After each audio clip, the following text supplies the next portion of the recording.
বারংবার যুদ্ধ করার পরেও প্রকৃত স্বাধীনতার স্বাদ ভোগ করতে পারেনি বাঙালি। যেন চিরকালই রয়ে গেছেন ভারতের গোলাম হয়ে। বাংলাদেশে কখন কি ঘটবে তা নির্ধারণ করা হয় ভারত থেকে। পূর্ব থেকে এখন পর্যন্ত যত মানুষ ভারতীয় আগ্রাসনের বিরুদ্ধে, ভারতীয় আধিপত্যবাদের বিরুদ্ধে কণ্ঠ উঁচু করে কথা বলেছে, তাকে প্রাণ হারাতে হয়েছে। এ যেন কোনো এক অশরীরী ছায়া, যা কিনা সর্বদাই চেষ্টা করে যাচ্ছে বাংলাদেশে কোনো সত্যিকারের সৎ ও দেশপ্রেমী নেতার জন্ম না হোক।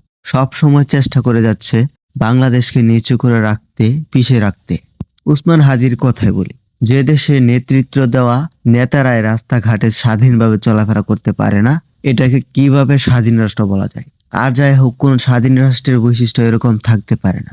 শুধু এবারে প্রথম নয়, যুগের পর যুগ থেকেই এরকম ঘটনা ঘটে যাচ্ছে। পূর্বে শহীদ প্রেসিডেন্ট জিয়াউর রহমানকে হত্যা করা হয়েছে ভারতীয় আধিপত্যবাদ বিরোধী হওয়ায়। তারপর বাংলাদেশের আরেক নেতা সালাউদ্দিন কাদের চৌধুরীকে হত্যা করা হয়েছে শুধুমাত্র ভারতীয় আগ্রাসনের বিরোধী হওয়ায়। ফাঁসির দড়িতে ঝুলানো হয়েছে জামায়াতের অনেক মেধাবী নেতাদের। তাদের মধ্যে রয়েছেন মতিউর রহমান নিজামী, মোহাম্মদ আব্দুস সুবহান, সাকা চৌধুরী, আজহারুল ইসলাম, কাশেম আলী, সৈয়দ মোহাম্মদ কাইসার।